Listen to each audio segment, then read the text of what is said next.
Hello everyone, आज के इस वीडियो में हम डिस्कस करेंगे क्लास 12th की फिजिकल एजुकेशन का चैप्टर 9th है मनोविज्ञान और खेल। इसको हम बिल्कुल डिटेल में पढ़ने वाले हैं। जो जो इस चैप्टर के मेन टॉपिक है सभी टॉपिकों पे डिस्कस करेंगे। ठीक है, मेरा नाम सत्येंद्र प्रताप है और आप मुझे इंस्टाग्राम पे फॉलो कर सकते हो। एकलव्य स्टडी पॉइंट ये मेरा यूज़र नेम है। और टेलीग्राम ग्रुप है हमारा क्लास 12 ESP न्यू ग्रुप के नाम से। टेलीग्राम पे आप इसमें जुड़ जाइए। यहाँ पे आपको जो वीडियो देख रहे हैं आप इसकी PDF मिल जाएगी। आप यहाँ से PDF को डाउनलोड कर सकते हैं। ठीक है, चैप्टर देखिए, ये 10 चैप्टर है आपके सिलेबस के अंदर और 8 चैप्टर हम करवा चुके हैं।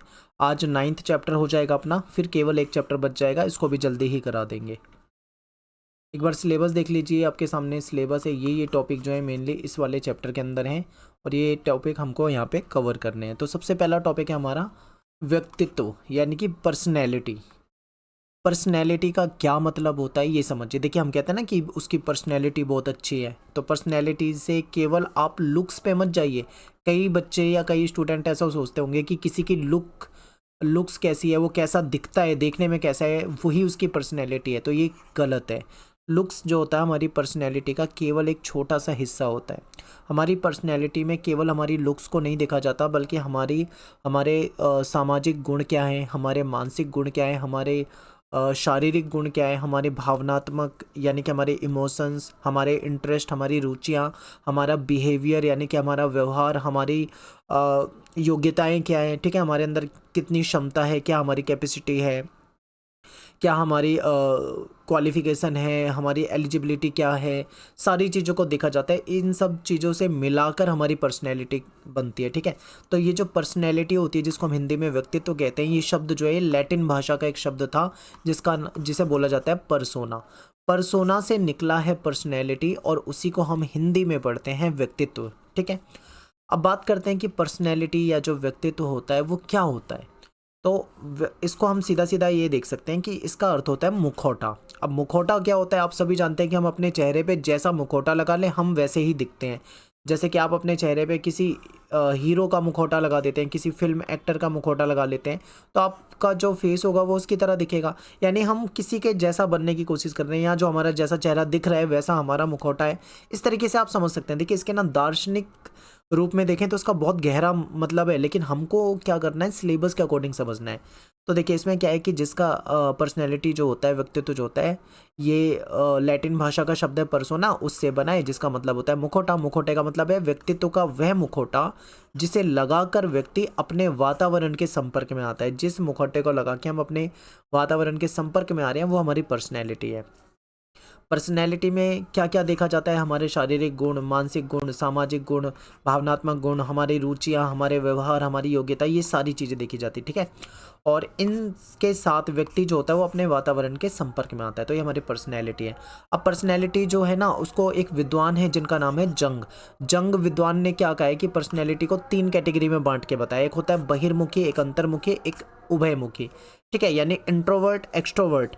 इंट्रोवर्ट क्या है, हमारा अंतर्मुखी हो जाता है, एक्सट्रो में हमारा बहिर्मुखी हो जाता है। और एक तीसरी कैटेगरी भी होती है जिसको हम उभयमुखी कहते हैं। तो अब इन तीनों का मतलब समझेंगे। सबसे पहले हम बात करते हैं अंतर्मुखी का। देखिए, अंतर्मुखी इस पर्सनैलिटी के जो लोग होते हैं, जो अंतर्मुखी होते हैं यानी कि जो इंट्रोवर्ट टाइप के लोग होते हैं, वो काफ़ी शाई होते हैं, यानी कि बहुत ज़्यादा शर्मीले होते हैं। वो कम बोलते हैं, ज़्यादा बोलते नहीं हैं, वो कम घुलना मिलना पसंद होता है उनको लोगों के साथ, समाज में बोलने से बचते हैं, सामाजिक जो आयोजन होते हैं, जो सोशल जो इवेंट्स होते हैं उसमें ज़्यादा नहीं जाते हैं। ठीक है, कहीं ना कहीं इनके अंदर सेल्फ कॉन्फिडेंस या आत्मविश्वास की भी कमी दिखाई देती है। ठीक है, ये उतने ज़्यादा ऊर्जावान या उतने ज़्यादा जिंदा दिल नहीं दिखते हैं। ये मतलब काफ़ी आप समझ रहे होंगे कि अंतर्मुखी क्या होता है। ऐसा व्यक्ति जो ज़्यादा समाज में घुलने मिलने में ज़्यादा विश्वास ना करता हो, शर्मिला टाइप का हो, कम बोलता हो, कम लोगों के साथ रहता हो, उसकी दोस्ती बहुत कम लोगों के साथ होती है। ठीक है, सिंपल रहता है बिल्कुल, ये अंतर्मुखी लोग होते हैं। एक्सट्रोवर्ट की बात करें, यानी जो देखिए यहाँ पे एक टाइपिंग की मिस्टेक है, माफ़ी चाहता हूँ। अंतर्मुखी ये हो जाएगा बहिर्मुखी। ठीक है, यहाँ पे मैं टाइप करते वक्त मेरे से गलती हुई है, इसके लिए माफ़ी चाहता हूँ। ये बहिर्मुखी हो जाएगा। ठीक है, बहिर्मुखी यानी कि जो हमारे एक्सट्रोवर्ट टाइप के लोग होते हैं वो कौन से होते हैं, इसे समझते हैं। देखिए, एक्सट्रोवर्ट वो होते हैं जो बिल्कुल भी शर्मीले नहीं होते, ठीक है, खुलकर कहीं पे भी खुलकर बात करते हैं, बिल्कुल खुले विचारों वाले लोग। इनको लोगों के साथ घुलना मिलना, दोस्ती करना, ये सब पसंद होता है। समाज में खुलकर बोलते हैं, बिल्कुल कॉन्फिडेंस के साथ रहते हैं, यानी कि आत्मविश्वासी होते हैं। जो सोशल इवेंट्स होते हैं, ठीक है, उसमें ये ज़्यादा से ज़्यादा जाना पसंद करते हैं। लीडरशिप क्वालिटी होती है इनके अंदर। ये मोटिवेट रहते हैं, ऊर्जावान होते हैं, ठीक है, एनर्जेटिक रहेंगे, जिंदा दिल रहेंगे, खुश मिजाज रहेंगे। ये एक तरह से आशावादी लोग होते हैं, दूसरी तरफ ये निराशावादी होते हैं, अंतर्मुखी। तो ये दो तरह की पर्सनैलिटी होती है और इस दो तरह के लोग होते हैं समाज में। अब देखो, एक कुछ विद्वान कहते हैं, कुछ विद्वानों को ये मानना है कि केवल ये दो कैटेगरी नहीं होती, बल्कि एक और कैटेगरी होती है जिसको बोलते हैं उभयमुखी। अब आप सोचोगे कि ये उभयमुखी क्या है। देखिए, उभयमुखी क्या होता है, विद्वान ऐसा कहते हैं कि कोई भी व्यक्ति ना तो वो पूरी तरीके से, यानी 100% कोई भी अंतर्मुखी नहीं हो सकता और 100% कोई भी व्यक्ति बहिर्मुखी नहीं हो सकता, ठीक है। तो ऐसे में क्या है, उसके अंदर कुछ गुण ऐसे भी हो सकते हैं अंतर्मुखी वाले, तो कुछ गुण बहिर्मुखी वाले भी हो सकते हैं। और ये लोग कहते हैं कि ऐसे लोग जो जिनमें इन दोनों तरह के गुण होते हैं उसको हम उभयमुखी कहते हैं, ठीक है। ऐसे लोग जिनमें ना तो पूरे गुण अंतर्मुखी वाले हो, ना ही पूरे गुण बहिर्मुखी वाले हो। यहाँ पे भी टाइपिंग की मिस्टेक है। तो ऐसे लोग क्या कहलाते हैं, उभयमुखी कहलाते हैं। ये बहुत ही आसान सा है, इसे आप आराम से समझ जाएंगे। अब देखिए, अब आप सोचिए आप किस कैटेगरी में आ रहे हैं। क्या आप अंतर्मुखी हैं, या आप बहिर्मुखी हैं, या आप उभयमुखी हैं, ठीक है। आप मुझे कमेंट में बताइए। जैसे मैं आपको अपना बताता हूँ, मैं इंट्रोवर्ट टाइप का हूँ, हमेशा से मैं इंट्रोवर्ट रहा हूँ। मुझे ज़्यादा घुलना मिलना पसंद नहीं है, ठीक है। मैं कम ही बात करता हूँ और मेरा जो फ्रेंड सर्कल है वो लिमिटेड है।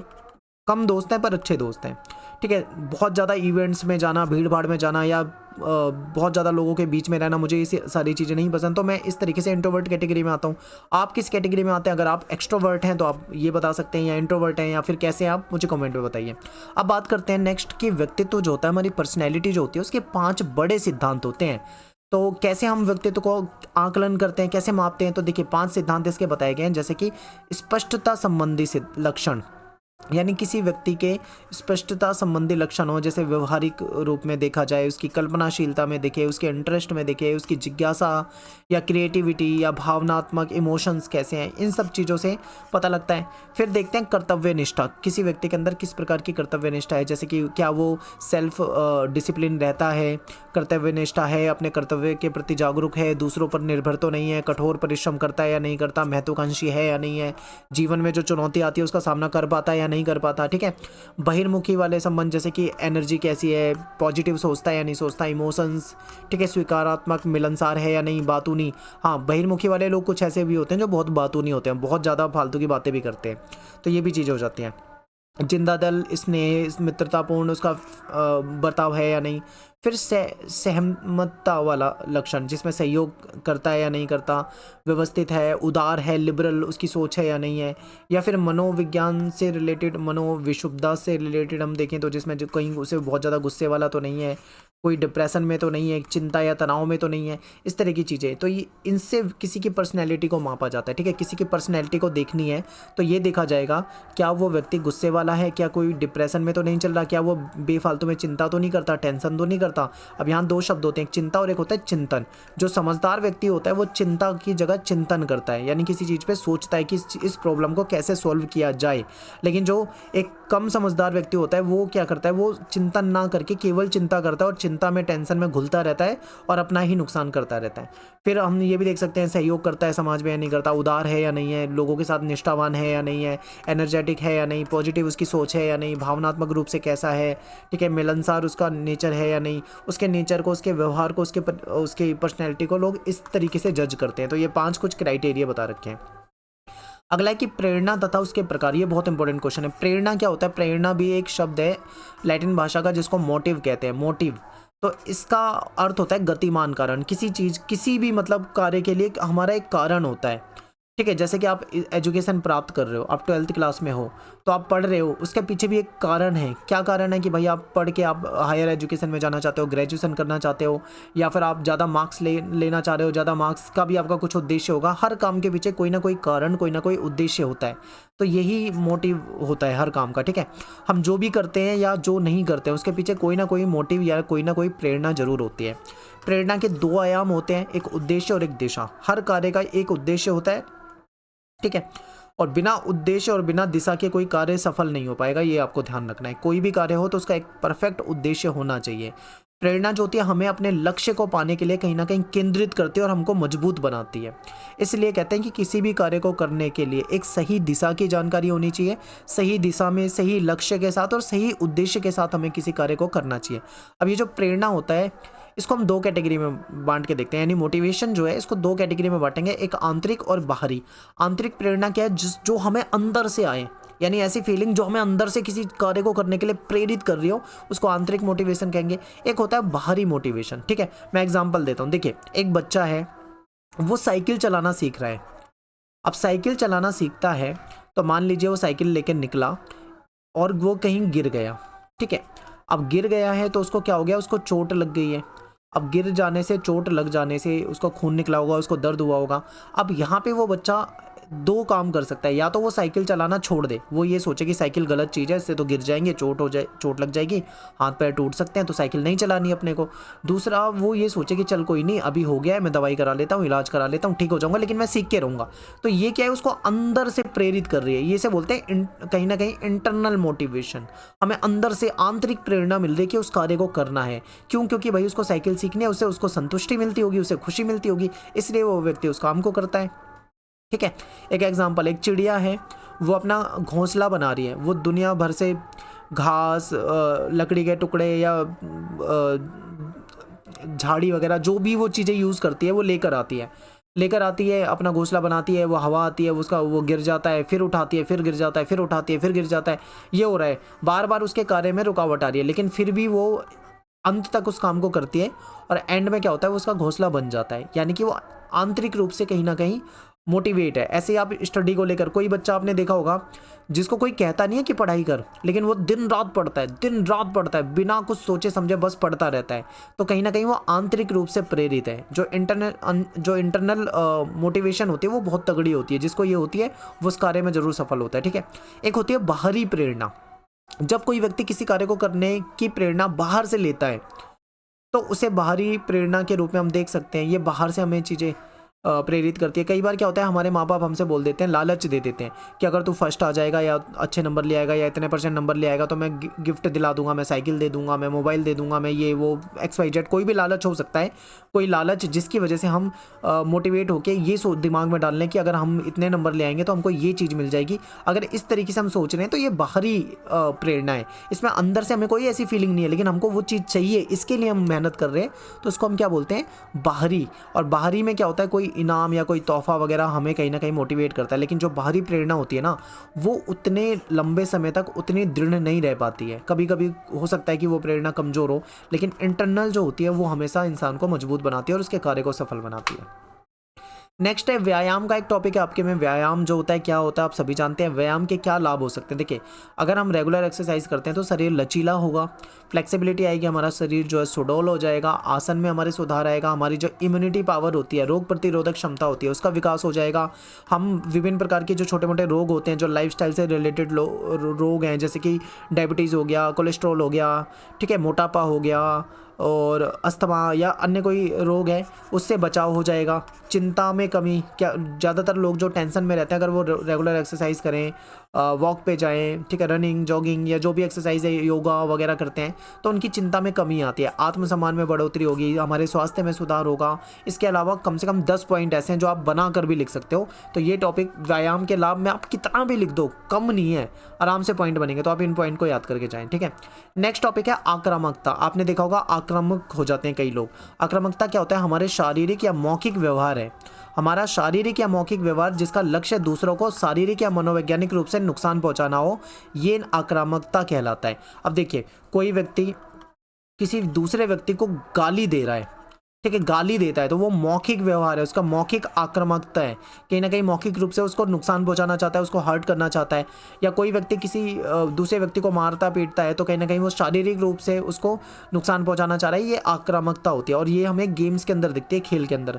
आप क्रिकेट मैच देखते होंगे तो आपने देखा होगा कई बार खिलाड़ी जो होते हैं गुस्से में आ जाते हैं, एक दूसरे को गाली बक देते हैं, ठीक है, उनके फेस वाले रिएक्शन या छेड़खानी करते हैं, हाथ पैर मार देना या गिरा देना या बॉल ऐसे डालना, ताकि बॉलर ऐसे बॉल डालता है ताकि जो बैट्समैन है उसको दिक्कत आए, मतलब खींचतान चल जाती है, वो उसका आक्रामक व्यवहार होता है। वो मौखिक भी हो सकता है या शारीरिक या किसी अन्य तरीके से भी हो सकता है, ठीक है। तो इसकी बात करते हैं कि आक्रामकता जो होती है उसके कई प्रकार होते हैं, जैसे कि शत्रुतापूर्ण आक्रामकता, ठीक है, और एक होती है सहायक, और एक होता है मुखर। अब शत्रुतापूर्ण में क्या होता है, जानबूझकर किसी को नुकसान पहुंचाना, दूसरे को चोट पहुंचा देना, घायल कर देना, या शारीरिक बल का इस्तेमाल करके किसी दूसरे को नुकसान करना, जानबूझकर कर रहे हैं, यानी कि हम कहीं ना कहीं अपनी दुश्मनी निकाल रहे हैं। तो एक तो ये है आक्रामकता। दूसरी सहायक, इसमें क्या होता है, हम नुकसान नहीं पहुंचाना चाह रहे लेकिन अनजाने में हम कहीं ना कहीं किसी दूसरे को नुकसान पहुंचा देते हैं। देखिए खेल जो होता है क्रिकेट का या फुटबॉल का, उसमें जानबूझ के भी नुकसान पहुंचाया जाता है, कई बार ऐसा भी हो जाता है कि अनजाने में गलती से हो जाता है, ठीक है। लक्ष्य जो है, इसका लक्ष्य क्या होता है, उच्चतम प्रदर्शन की प्राप्ति। कई बार हम ज़्यादा से ज़्यादा बेस्ट करने के चक्कर में किसी दूसरे को नुकसान पहुंचा देते हैं खेल के दौरान या अन्य समय, तो ये हो जाता है। शारीरिक बल का इस्तेमाल इसमें भी होता है। तीसरा होता है हमारा मुखर, इसमें क्या होता है, शारीरिक रूप से नुकसान नहीं पहुंचाना, वैद्य बलों का इस्तेमाल करना, जो भी हमारी शक्ति है उसका इस्तेमाल करके, मतलब बिना शारीरिक नुकसान पहुंचाए, या कोई नियम नहीं तोड़ते हैं, दूसरों को मनोवैज्ञानिक रूप से नुकसान पहुंचाना। मौखिक बल का इस्तेमाल करना, यानी बोल कर किसी को छेड़खानी करना, बोलना, गाली गलौज करना, मौखिक रूप से अगर हम करते हैं तो ये इसमें आ जाता है। आक्रामकता जो होती है कैसे खत्म की जा सकती है, कैसे हम आक्रामकता को खत्म कर सकते हैं। तो देखिए, आक्रामकता ना करने पर शाबाशी देना। अगर कोई मतलब नॉर्मल रहता है खेल में, या मैं खेल से जोड़ के बता रहा हूँ आपको ये, ठीक है, आप वैसे भी समझिए। मान लीजिए कोई गेम है, कोई स्पोर्ट्स है, फुटबॉल का खेल है मान लीजिए, अगर हम किसी को आक्रामकता ना करने पर शाबाशी दें, यानी उसको मोटिवेट करें कि भाई इसने कोई भी ऐसी गलत हरकत नहीं करी है और नॉर्मल रहे पूरे खेल के दौरान, अगर हम उसको मोटिवेट करते हैं तो कहीं ना कहीं वो आक्रामकता करने से बचेगा। सेकंड कारण क्या हो सकता है कि उन संकेतों को हटा देना चाहिए जिसमें आक्रामकता पैदा हो, यानी अगर कोई ऐसी चीज़ है जिससे आक्रामकता पैदा होती है खिलाड़ियों के बीच में, तो उस चीज़ को ही हटा देना चाहिए। फिर क्या है, संज्ञानात्मक क्रियाएं, जैसे कि आत्म सुझाव, कल्पनाशीलता और अपने आप से बात करना, इस तरह की कुछ चीज़ें कराई जा सकती है। या कई लोग क्या होते हैं, तनाव में रहते हैं, तो तनाव को प्रबंधन करना, यानी कि अपने जो स्ट्रेस है उसका मैनेजमेंट करना, अगर ये सिखा दिया जाए तो वो कहीं ना कहीं इस चीज़ से बच जाएगा। फिर क्या है, सकारात्मक दृष्टिकोण, हमारा जो एटीट्यूड है, जो हमारा नज़रिया है, वो पॉजिटिव होना चाहिए किसी चीज़ को लेकर, ठीक है। जब एक खिलाड़ी आक्रामकता पर नियंत्रण करेगा, अगर वो ऐसी सकारात्मक दृष्टिकोण रखेगा, तो वो अपने आप ही आक्रामकता जो होती है उस पर नियंत्रण कर सकेगा। खेल के महत्व पे जोर देना चाहिए, ना कि जीतने, ठीक है। खेल जो होता है उसको खेल की तरह लेना चाहिए। अगर खेल में हार और जीत दोनों होती है, कभी हारते हैं तो कभी जीतते हैं। हारने पे कभी ऐसा नहीं है कि हम हार गए तो गाली बकने लग जाएं, किसी को मारने पीटने लग जाएं, ये चीज़ नहीं होनी चाहिए, ठीक है। टीम भावना होनी चाहिए हमारे अंदर, खेल भावना होनी चाहिए, और आक्रामकता को कम करना चाहिए। जो खिलाड़ी ज़्यादा आक्रामक दिखाता है उसको सजा देनी चाहिए, दंड देना चाहिए। कोच को खुद का व्यवहार जरूर शांत रखना चाहिए, ठीक है, कोच को भी खुद को शांत रखना चाहिए। तो ये कुछ तरीके हो सकते हैं। फिर क्या है, ये टॉपिक आई थिंक ये दोबारा आ चुका है, ये मैंने आपको करा दिया है। तो यहाँ पे अपना जो चैप्टर खत्म हो जाता है। देखिए इस चैप्टर में से 2 या 3 क्वेश्चन है जो आते हैं हमेशा, उन्हीं में से क्वेश्चन आएगा। एक तो आपका क्वेश्चन आएगा प्रेरणा में से, यानी मोटिवेशन में से। दूसरा आपका आ जाएगा आक्रामकता में से, इसमें से क्वेश्चन आता है, ठीक है। तीसरा आपका क्वेश्चन आएगा व्यक्तित्व में से। इन तीनों टॉपिक में से ही क्वेश्चन आएगा। तो आप तीनों टॉपिक आपको बताएं, आप इसको अच्छे से याद करके जाइए। मिलते हैं नेक्स्ट वीडियो में। Thanks for watching. जय हिंद, जय भारत।